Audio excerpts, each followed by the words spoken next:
큰 키 남자의 손이 우진이의 뺨을 가차없이 때리는 순간 혜경 씨의 세계가 무너져 내렸다. 제발 실수하지 마.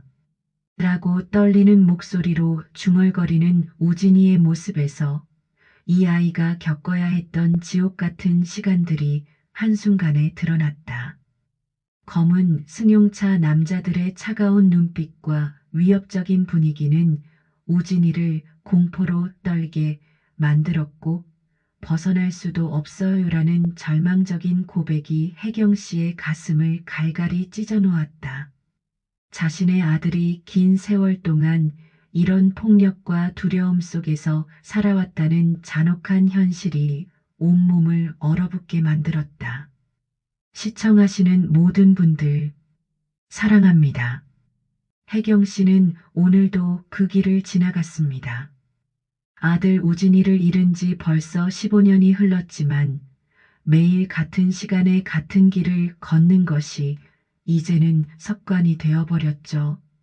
오후 4시 정확히 우진이와 함께 놀이공원에서 돌아오곤 했던 그 시간의 말입니다. 그런데 오늘은 뭔가 달랐습니다. 평소라면 조용했을 골목 어귀에서 피아노 소리가 들려오는 거예요. 처음엔 어느 집에서 흘러나오는 음악인 줄 알았습니다.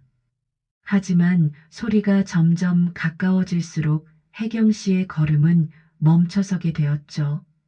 이건, 이 멜로디는 혜경 씨의 손이 떨리기 시작했습니다.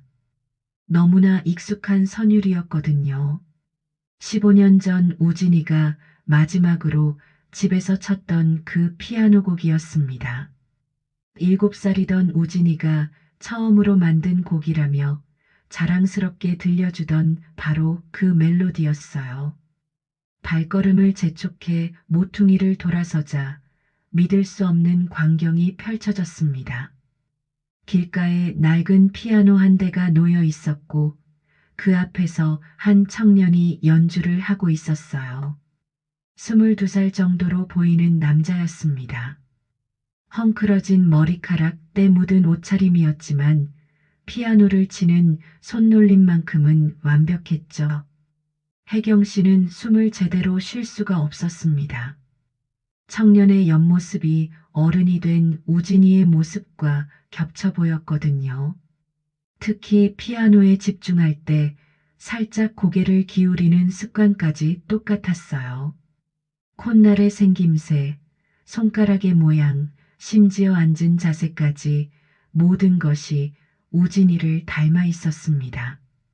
청년은 혜경 씨가 다가오는 것도 모른 채 계속 연주를 이어갔습니다. 마치 세상에 자신만 존재하는 것처럼 온 마음을 다해 건반을 누르고 있었죠. 그런데 자세히 보니 청년의 손등과 팔에 오래된 멍자국들이 보였습니다.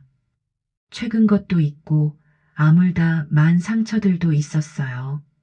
손톱은 더러웠고 옷깃은 해져 있었습니다. 행인들이 지나가면서 동전을 던져줬지만 청년은 고개도 들지 않았습니다. 감사 인사는커녕 눈빛 한 번 주지 않았어요. 마치 세상 모든 사람이 자신의 적인 것처럼 경계하고 있었습니다. 한 아주머니가 수고하세요라고 말했지만 청년은 들은 척도 하지 않았어요. 곡이 끝나갈 무렵 청년이 마지막 음을 길게 느렸습니다. 그리고 나서 잠시 눈을 감고 깊은 한숨을 쉬었어요. 그 표정에는 말할 수 없는 고독과 슬픔이 담겨 있었습니다. 그때 청년의 입에서 작은 목소리가 흘러나왔습니다. 엄마, 정말 있긴 한 건가? 나를 찾고 있긴 한 건가? 혜경 씨는 그 말을 듣는 순간 온몸이 얼어붙었어요. 그리고 청년이 고개를 들어 자신을 바라봤을 때 그 순간 혜경 씨의 심장이 멈춘 것 같았습니다. 청년의 눈빛에는 깊은 절망과 함께 간절한 그리움이 담겨 있었어요.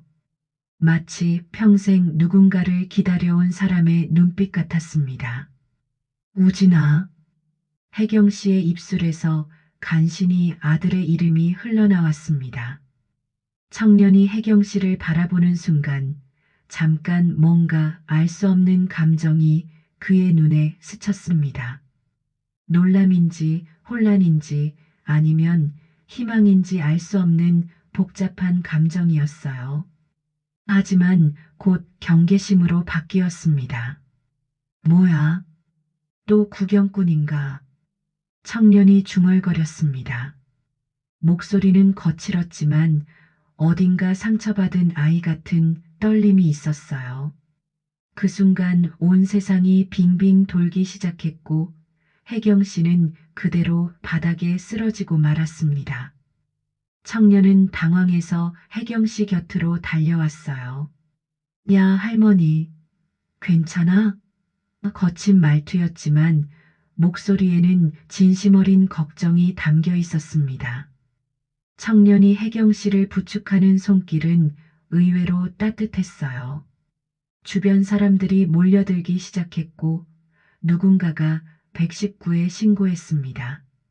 청년은 혼란스러워하며 혜경 씨 곁에서 맴돌았어요. 구급차가 도착할 때까지 청년은 혜경 씨의 손을 잡고 있었습니다. 하지만 그때 멀리서 검은색 승용차가 이쪽을 지켜보고 있었어요. 차 안의 남자들은 이 상황을 예리하게 관찰하고 있었습니다. 그들의 차가운 눈빛에는 위험한 기운이 감돌고 있었어요. 혜경 씨가 의식을 되찾은 곳은 병원 응급실이었습니다. 하얀 천장과 소독약 냄새가 코끝을 자극했죠. 간호사가 다가와 물었습니다. 정신 차리셨네요. 혈압이 갑자기 올라가셨더라고요. 어디 아픈 곳은 없으세요? 그 사람은 피아노 치던 그 청년은 어디 갔나요? 혜경 씨가 급하게 물었습니다. 하지만 간호사는 고개를 저었어요. 아무도 같이 오지 않으셨는데요. 길에서 쓰러지셨다고 신고받고 구급차가 출동한 거예요. 혜경 씨는 침대에서 벌떡 일어났습니다. 꿈이 아니었어요. 분명히 그 청년이 우진이의 곡을 연주하고 있었고 엄마 있긴 한 건가라고 말하는 것도 들었거든요. 그 목소리, 그 눈빛, 모든 것이 너무나 생생했습니다. 의사의 만류에도 불구하고 혜경 씨는 퇴원 수속을 밟았습니다. 다시 찾아간 골목 어귀에는 아무것도 남아있지 않았습니다. 피아노도 그 청년도 온데간데 없이 사라져버렸죠. 마치 환상을 본 것 같았어요. 하지만 혜경 씨는 포기할 수 없었습니다. 바닥에는 동전 몇 개가 떨어져 있었고 피아노가 있던 자리에는 바퀴 자국이 남아 있었어요. 그날부터 혜경 씨는 매일 그 자리를 지켰습니다. 아침부터 저녁까지 비가 와도 눈이 와도 말이에요. 근처 상점 아주머니들이 물어봤어요. 할머니, 왜 매일 여기 계세요? 하지만 혜경 씨는 뭐라고 설명해야 할지 몰랐어요. 사흘이 지나자 동네 사람들이 수군거리기 시작했습니다. 저 할머니 요즘 이상해. 맨날 길가에서 뭘 기다리고 있어. 그런 시선들이 따가웠지만 혜경 씨는 참았어요. 일주일째 되던 날 드디어 그 청년이 나타났습니다. 여전히 낡은 옷차림에 지친 표정이었지만 작은 손수레를 끌고 있었어요. 그 위에는 그 피아노가 실려 있었습니다. 혜경 씨는 조심스럽게 다가갔습니다. 이번엔 놓칠 수 없었거든요. 저기요, 잠깐만. 하지만 청년은 혜경 씨를 보자마자 얼굴이 굳어졌습니다. 왜 또 나타나는 거야? 청년이 경계하는 목소리로 말했어요. 지난번에 쓰러진 할머니잖아. 혜경 씨는 당황했지만 물러서지 않았어요. 젊은이, 그냥 잠깐 이야기 좀 해요. 이야기할 거 없어. 청년이 퉁명스럽게 대답했습니다. 그러면서도 계속 주변을 두리번거리며 불안해하고 있었어요. 그때 길 건너편에 검은색 승용차가 서 있는 게 보였어요. 차 안에서 누군가가 이쪽을 지켜보고 있었습니다. 청년은 그 차를 발견하자마자 온몸이 경직됐어요. 얼굴이 새하얘졌습니다. 저 차, 혜경 씨가 중얼거렸을 때 청년이 갑자기 혜경 씨에게 가까이 다가왔어요. 할머니, 지금 당장 가요. 빨리. 청년의 목소리에 절박함이 담겨 있었어요. 검은 승용차에서 한 남자가 내려서 이쪽으로 걸어오기 시작했어요. 그 남자의 걸음걸이에서는 냉혹함이 느껴졌고 선글라스 너머로도 차가운 기운이 전해졌어요. 청년이 급하게 피아노를 치기 시작했는데 손이 심하게 떨렸습니다. 몇 번이나 틀려서 처음부터 다시 시작했어요. 제발, 제발 실수하지 마. 청년이 작게 중얼거렸어요. 정작 남자가 가까이 오자 청년의 연주가 더욱 불안해졌어요. 남자는 멀리서 지켜보기만 했지만 그 시선만으로도 청년을 충분히 위축시키고 있었어요. 연주가 끝나자 행인들이 동전을 던져줬는데 청년은 그 돈을 주우면서도 계속 그 남자를 의식하고 있었어요. 남자가 차로 돌아가자 청년이 안도의 한숨을 쉬었어요. 하지만 혜경 씨는 알 수 있었어요.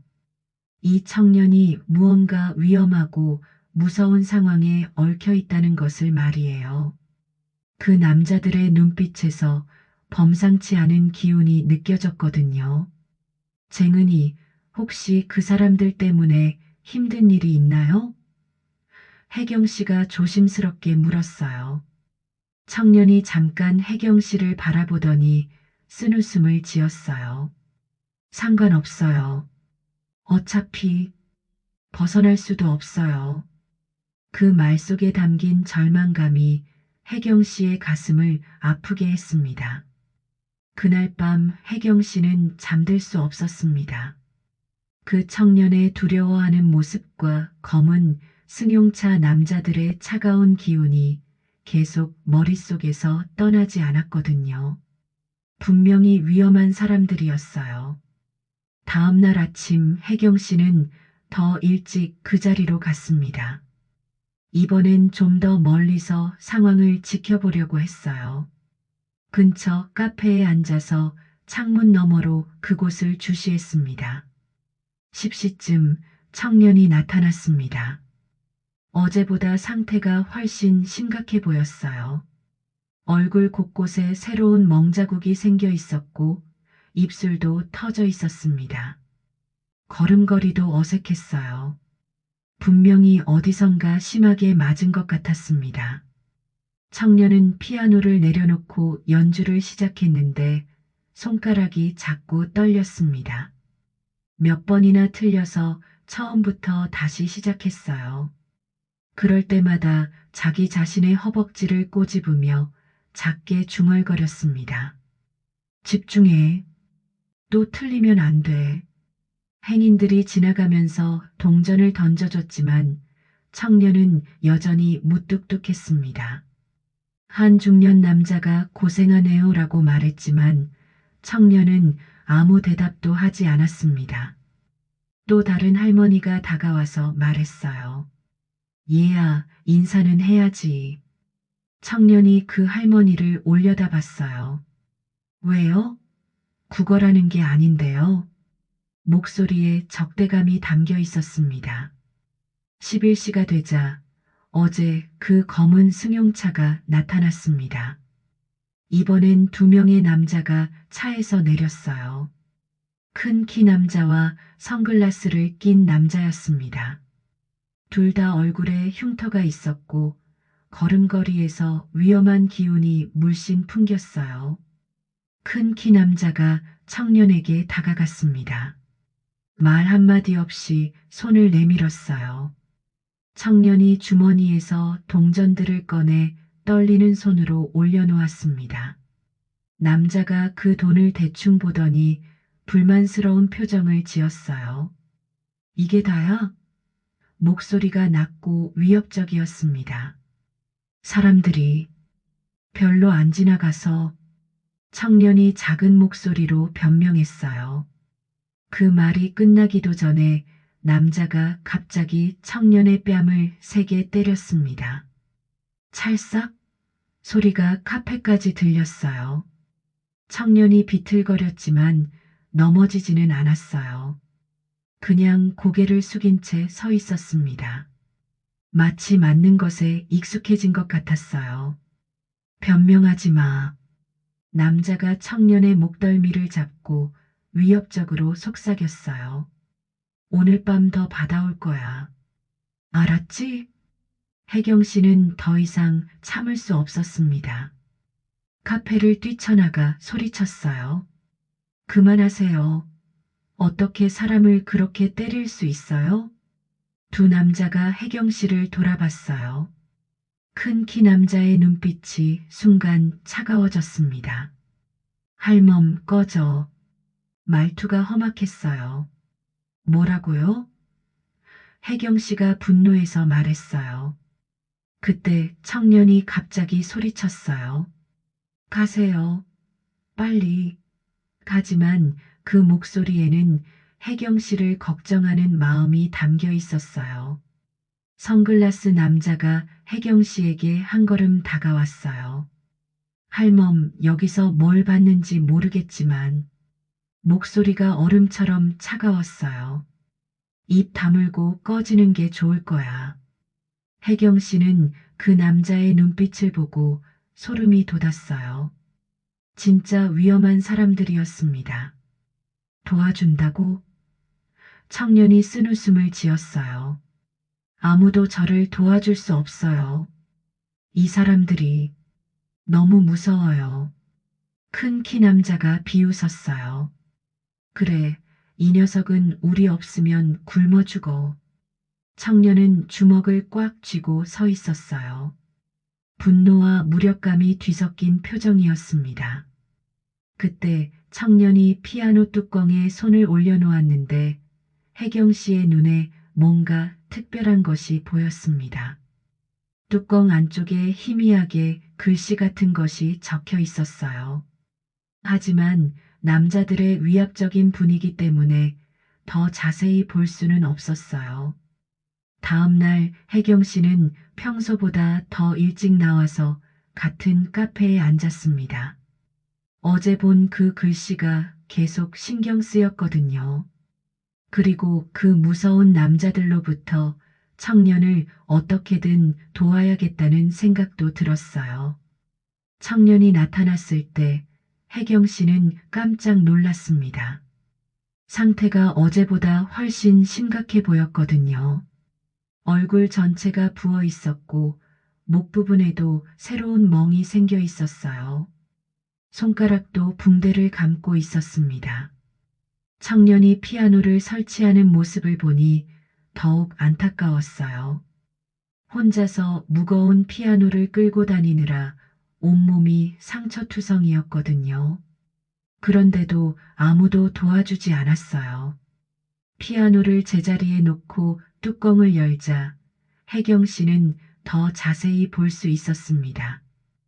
햇빛이 좋아서 뚜껑 안쪽이 선명하게 보였어요. 여러 가지 글씨가 빼곡히 적혀 있었습니다. 가장 눈에 띄는 건 빨간 매직으로 쓰인 글씨였어요. 엄마 미안해. 우진이가. 혜경 씨는 그 순간 온몸이 떨렸습니다. 틀림없었어요. 우진이의 글씨체였습니다. 7살 아이 특유의 삐뚤빼뚤한 글씨, 미음을 쓸 때 모서리를 둥글게 그리는 습관까지 모든 게 기억 속의 우진이 글씨와 똑같았어요. 다른 글들도 보였습니다. 김혜경 엄마에게 집에 가고 싶어 매일 이 곡을 칠게요. 놀이공원에서 기다려요. 혜경 씨의 눈에서 눈물이 쏟아지기 시작했어요.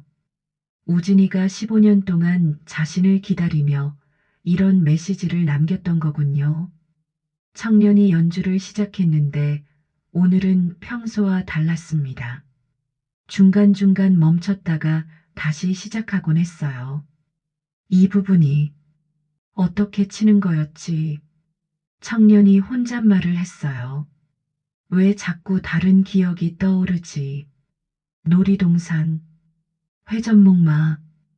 혜경 씨는 더 이상 참을 수 없었습니다. 카페를 나와 조심스럽게 청년에게 다가갔어요. 저기요. 혜경 씨가 조심스럽게 말을 걸었습니다. 청년이 연주를 멈추고 혜경 씨를 봤습니다. 이번엔 어제처럼 적대적이지 않았어요. 오히려 지치고 무기력한 표정이었습니다. 또 왔네요. 청년이 체념한 듯 말했어요. 그 피아노, 오래 가지고 계신 것 같은데 특별한 의미가 있나요? 혜경 씨가 부드럽게 물었습니다. 청년의 표정이 조금 변했어요. 특별한 의미라. 잠시 망설이더니 계속 말했어요. 잘 모르겠어요. 그냥 어릴 때부터 있었거든요. 혹시 그 안에 써진 글씨들 봐도 될까요? 혜경 씨가 간절한 마음으로 물었습니다. 청년이 뚜껑을 완전히 열어 보였어요. 이거 말이에요? 저도 누가 쓴 건지 잘 몰라요. 혜경 씨가 가까이 다가가서 글씨들을 자세히 봤습니다. 더 많은 메시지들이 보였어요. 혹시 혜경 씨가 조심스럽게 물었어요. 김혜경이라는 이름 들어본 적 있나요? 청년이 갑자기 놀란 표정을 지었어요. 그 이름을 어떻게 아세요? 제가 꿈에서 자주 듣는 이름인데 제가 김혜경이에요. 혜경 씨가 눈물을 참으며 말했습니다. 청년의 눈이 커졌어요. 정말, 정말 김혜경이세요? 네. 그리고 우진이는 15년 전 놀이공원에서 잃어버린 제 아들 이름이에요. 그 순간 청년의 머릿속에 희미한 기억들이 스치기 시작했어요. 놀이공원의 회전목마, 누군가가 자신을 우진아라고 부르던 목소리, 우진이, 청년이 그 이름을 조심스럽게 발음했습니다. 하지만 그때 저 멀리서 익숙한 엔진 소리가 들려왔어요. 검은 승용차가 이쪽으로 오고 있었습니다. 청년의 얼굴이 급하게 굳어졌어요. 안 돼. 들키면 죽어요. 혜경 씨는 그 말을 듣고 소름이 돋았어요. 정말로 청년의 생명이 위험에 처해 있다는 걸 느꼈거든요. 젊은이, 그 사람들이 당신을 어떻게 하고 있는 거예요? 혜경 씨가 걱정스럽게 물었어요. 청년이 잠깐 혜경 씨를 바라봤는데 그 눈빛에 절망이 가득했어요. 도와주고 싶어도 아무도 이 사람들을 막을 수 없어요. 검은 승용차가 골목 앞에 급정거했습니다. 차에서 내린 3명의 남자들은 평소보다 훨씬 더 험악한 표정이었어요. 특히 맨 앞에 선 큰 키 남자는 주먹을 쥐고 있었고 얼굴에는 살기가 돌고 있었습니다. 말 한마디 없이 큰 키 남자가 성큼성큼 다가와서 우진이의 뒷목을 거칠게 잡았어요. 야, 이 새끼야. 목소리가 얼음처럼 차가웠어요. 우진이는 공포에 질려 몸을 움츠렸어요. 형님, 저는 아무것도. 닥쳐. 남자가 우진이의 뺨을 세게 때렸어요. 찰싹? 혜경 씨가 그 모습을 보고 앞으로 달려나왔어요. 그만해요. 왜 이래요? 그 순간 선글라스 남자가 혜경 씨의 팔을 거칠게 붙잡았어요. 할멈, 닥치고 꺼져. 아파요. 놓아주세요. 혜경 씨가 소리쳤지만 남자는 더 세게 잡았어요. 큰 키 남자가 우진이의 목덜미를 잡고 차 쪽으로 끌고 갔어요. 이 새끼, 할멈이랑 뭔 얘기했어? 아무 얘기 안 했어요. 정말이에요. 우진이가 필사적으로 변명했어요. 거짓말하지 마. 세 번째 남자가 우진이의 옆구리를 주먹으로 쳤어요. 우진이가 고통스럽게 신음했습니다. 그만해요. 혜경 씨가 울부짖었어요. 경찰 불러요. 사람 살려요. 하지만 주변 사람들은 무서워서 도망가기 바빴어요. 그 남자들의 험악한 분위기에 아무도 가까이 오려 하지 않았습니다. 큰 키 남자가 혜경 씨를 노려봤어요. 할멈도 같이 와. 너 때문에 이 새끼가 이상해졌어. 저는 아무것도 안 했어요. 혜경 씨가 항변했지만 선글라스 남자가 혜경 씨의 손목을 비틀었어요. 아, 혜경 씨가 아픔에 비명을 질렀어요. 그때 우진이가 갑자기 폭발했어요. 할머니는 건드리지 마. 처음으로 반항하는 모습이었어요. 하지만 큰 키 남자가 냉소를 지으며 우진이의 배를 세게 때렸습니다. 우진이가 바닥에 무릎을 꿇었어요. 감히 지켜주겠다고?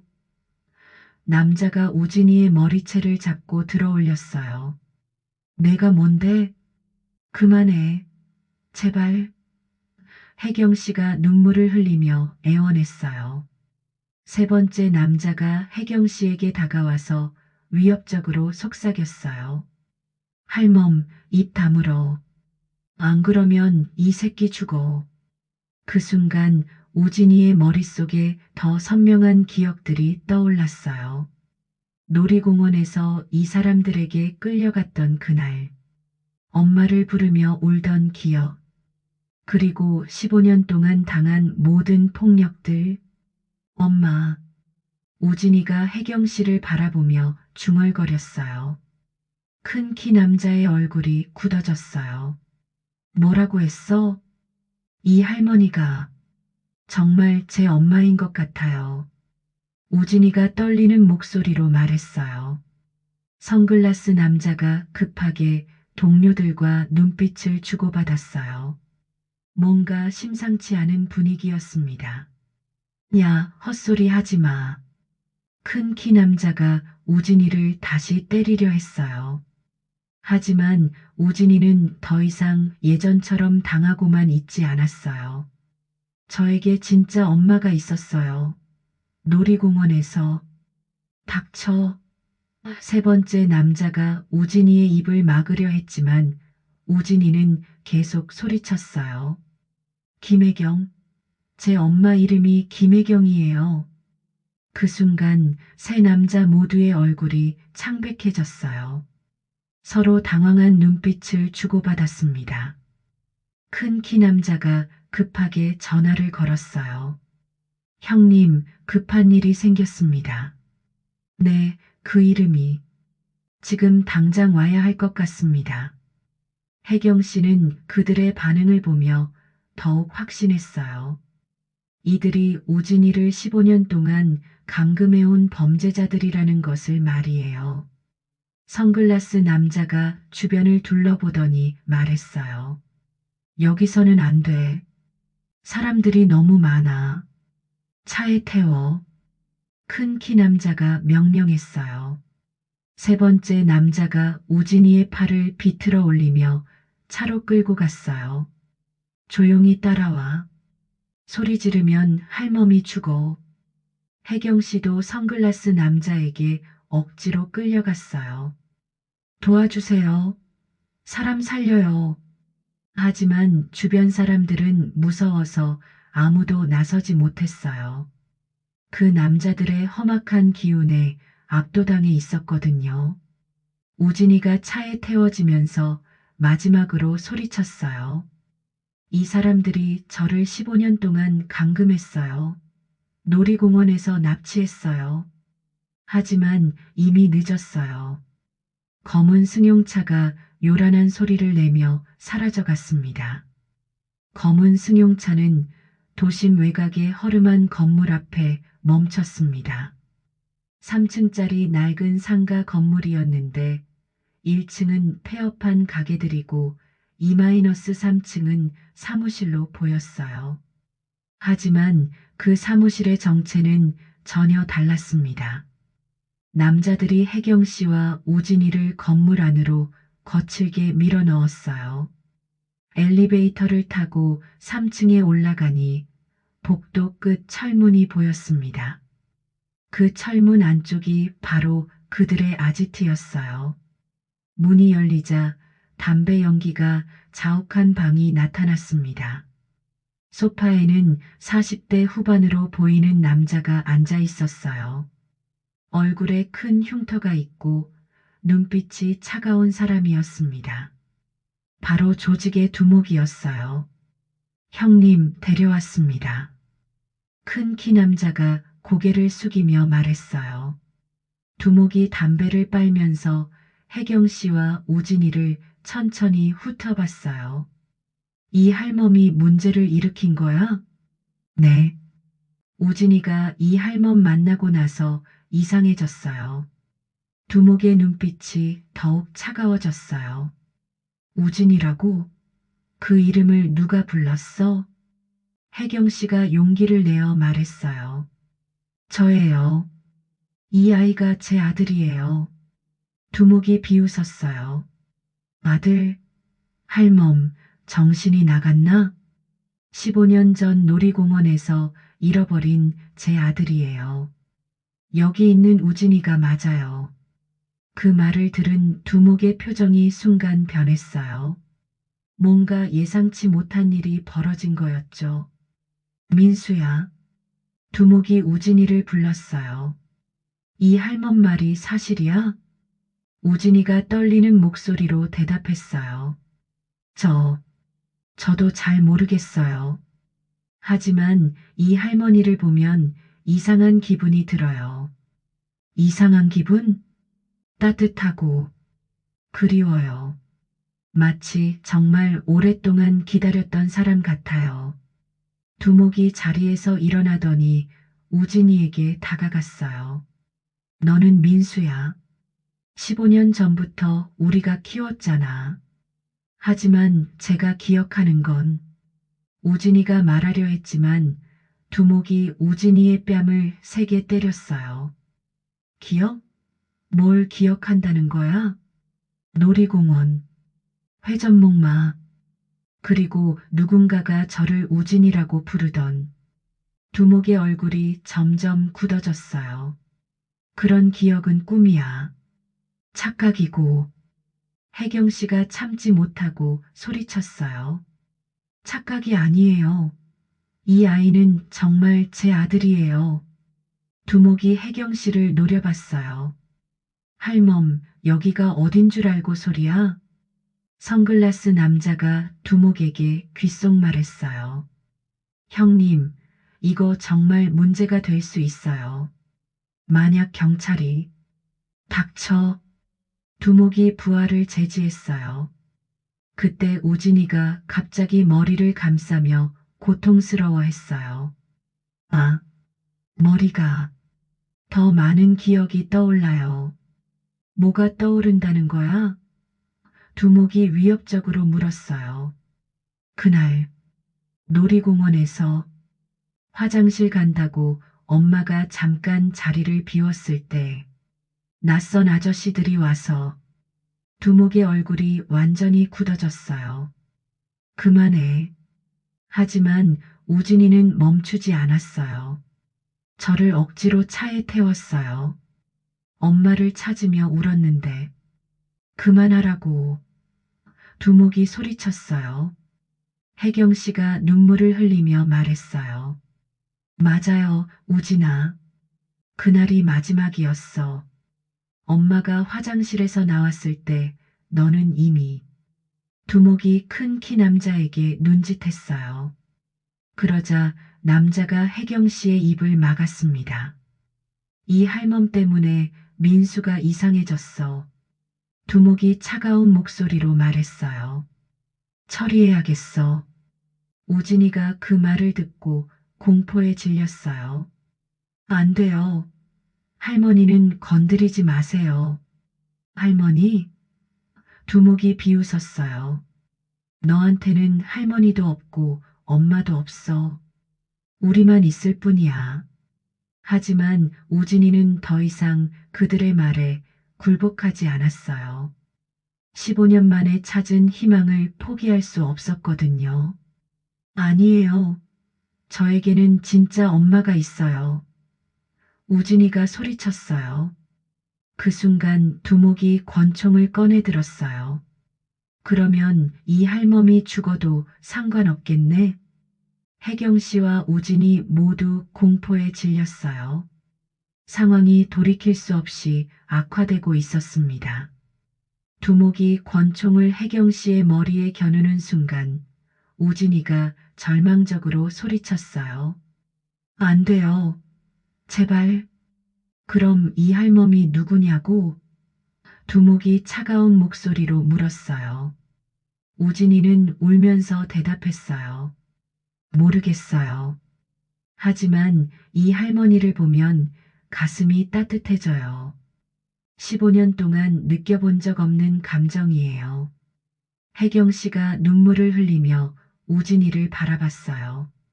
입이 막혀 있어서 말은 못했지만 눈빛으로 사랑을 전하고 있었어요.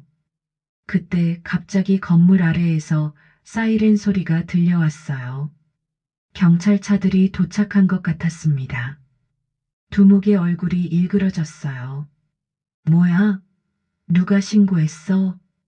큰 키 남자가 창문으로 달려가서 아래를 내려다봤어요. 형님, 경찰차 5대예요. 이런 젠장.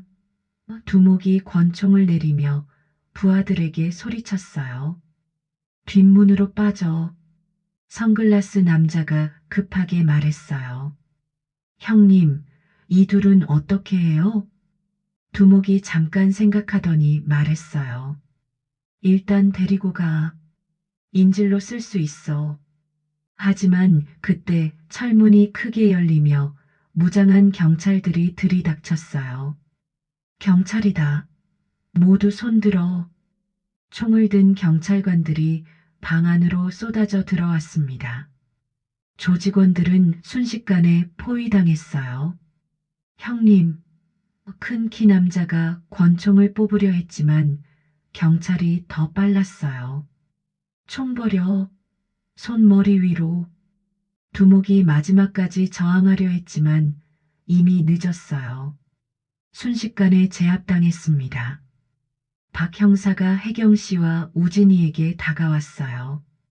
괜찮으세요? 혜경 씨가 입을 막았던 테이프를 떼어내며 말했어요. 네, 괜찮아요. 우진이도 괜찮아요. 우진이는 아직도 상황을 이해하지 못하고 있었어요. 경찰 아저씨, 이 할머니가 정말 제 엄마인가요?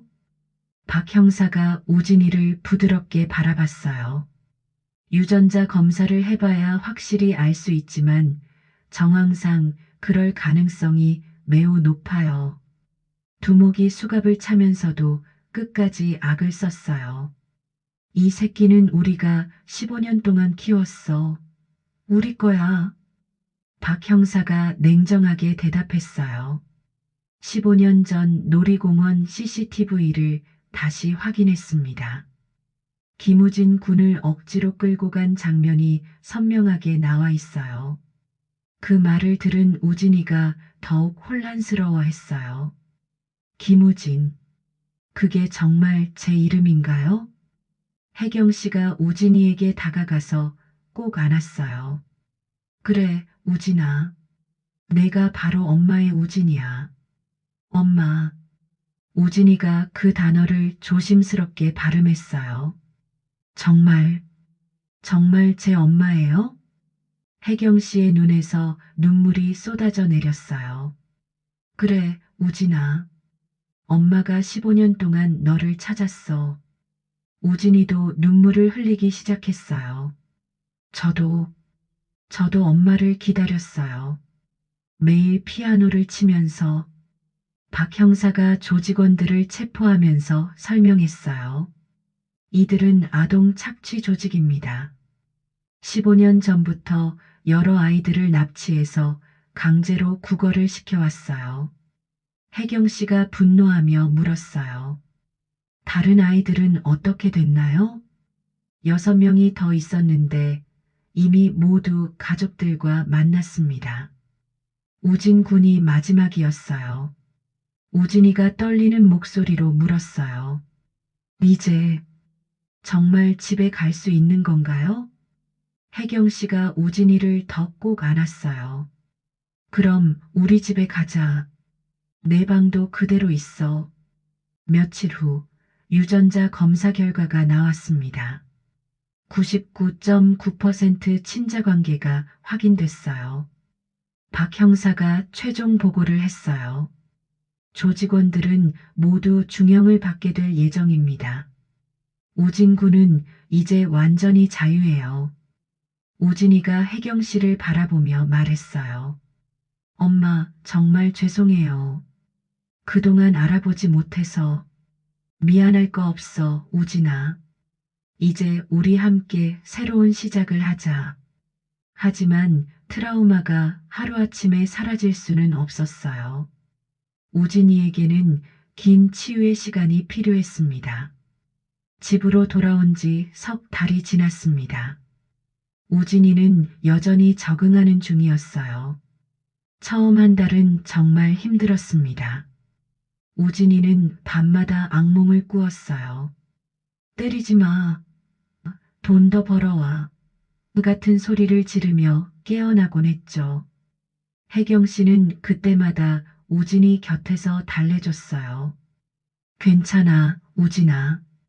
이제 안전해. 엄마가 곁에 있어. 심리치료도 꾸준히 받았어요.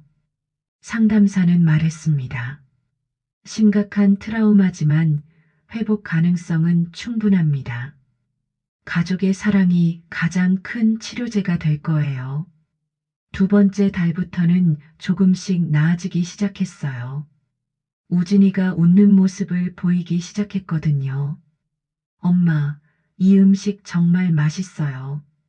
우진이가 혜경 씨가 해준 된장찌개를 먹으며 말했어요. 많이 먹어, 우진아. 너무 말랐어. 혜경 씨가 우진이의 앙상한 몸을 보며 안타까워했어요. 세 번째 달에 들어서면서 우진이에게 큰 변화가 있었어요. 집에 있던 피아노에 관심을 보이기 시작한 거예요. 엄마, 제가 어릴 때 만든 그 곡, 혹시 기억하세요?